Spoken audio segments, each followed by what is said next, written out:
back to my channel, Reclaiming Jen, where moms can take a break from the busy mom life and focus on their own needs, wants, and goals.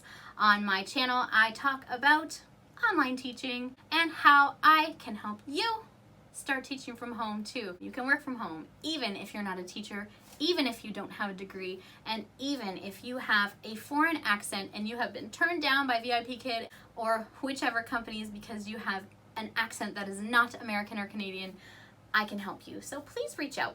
All right, onward, here we go. Today's video is about avoiding teacher no-shows. And today I am wearing my VIPKid shirt because it's my primary company and because in the classes that I have had teacher no-shows or had the power go out, it's with VIPKid. So I am going to talk specifically about VIPKid, but the tips I'm giving you is for any company teaching online.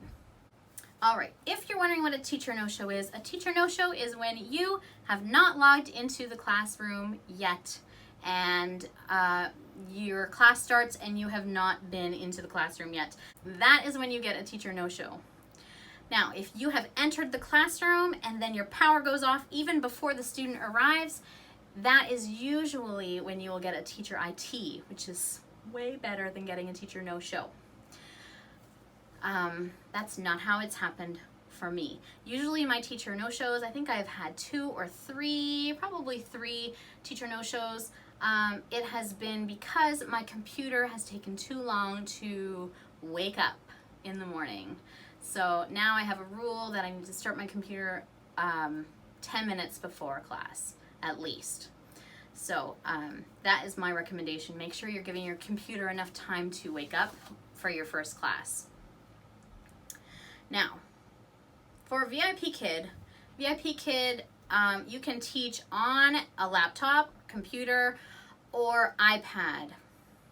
Okay, you cannot teach from a phone, and they do not support the browser, so you need the app to teach with VIPKid. And they do not support a Chrome computer, so I don't think that's out there enough that you cannot teach from a Chromebook.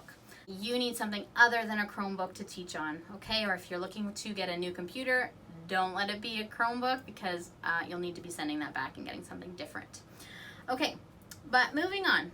So what's happened for me, oftentimes, more often lately, my power has flickered, and if my power flickers off and then comes back on, well, great, I can see the light is on, but guess what? My Wi-Fi has disconnected.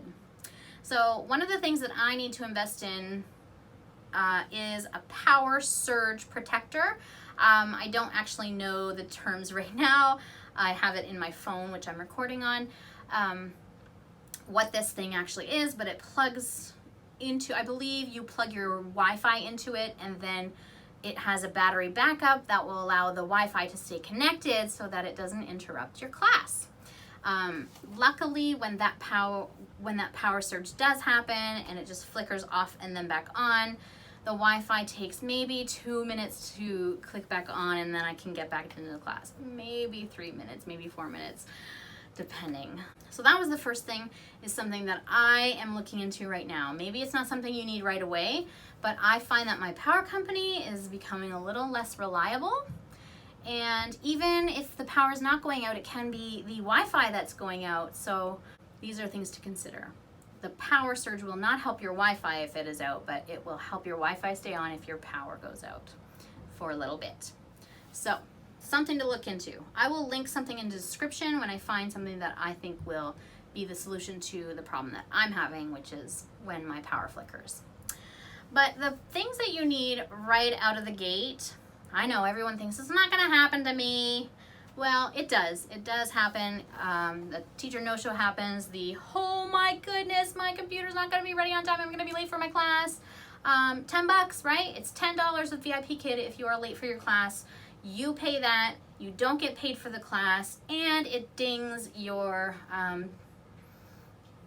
credit score or whatever VIPKid calls it. So you do not want a teacher no-show if you can avoid it. And it takes a while to get that score back. What you need is, here's what I have. I have my daughter's old iPad. Yep, she's got the new fancy iPad, and I get the old iPad in my classroom. I make sure that it is charged so that if I need to, and I have needed to, even recently, like 2 or 3 times, I have needed to log on to this.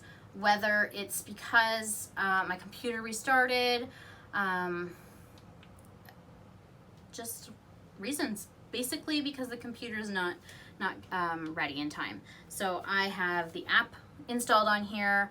I can log into my class. I can teach from it. You know what I need is a stand for this because right now I'm just propping it and that's not working out. So I do need a holder for this fine iPad so that when I do need to use it, it's not moving around and my student isn't wanting to throw up because I'm moving the camera so often. So number one thing is you need a backup device. Even if it's your kid's iPad and you can run upstairs at 6 in the morning and say, give me your iPad, it's an emergency. Make sure that the VIPKid Teach app is on it though, because I have also had that problem where I'm like, oh no, it's not even on here. I have to download the app. I have to log into my account in order to do that. So it definitely makes you sweat if you need to do that. Another thing that is essential is a hotspot. You've probably already have a cell phone. You need to make sure that you have a hotspot available on your account where your computer can use the Wi-Fi, your computer can use your data from your phone to get through, even if it's just that one class, even if it's just 5 minutes until the Wi-Fi comes back on. Sometimes I will make sure that I can click back over to the Wi-Fi, even if it interrupts the class for 30 seconds or whatever, while I click back onto that Wi-Fi, because I don't have a lot of data with my phone. So I can't really sustain a whole morning of classes using it. So get a hotspot, okay? It might be a little bit more of an investment per month, but I'm telling you, it's worth it, and you will get dinged with that teacher no-show if you don't have options, if you're not trying your best to get into your class, okay? Another thing I bought is a lantern. It's a battery operated LED lantern. It's Energizer brand, and it's nice, bright, a little softer, and I don't know what this one is, just a sleeping light? I don't know, but that's what I have, and it can be used for lighting if you're teaching at night or early in the morning in the winter, and you can have this light to light you up so the students can see you, okay? Those are my tips for avoiding a teacher no-show and things to have as a backup in case of power outage, Wi-Fi outage, or malfunction with your primary teaching device, aka my laptop. So get yourself a backup device, some lighting, a power surge protector, and a hotspot on your cell phone. You need it.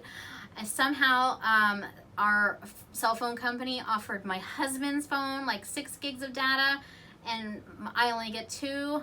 I don't know what that is all about. Teacher Jen needs all those gigs.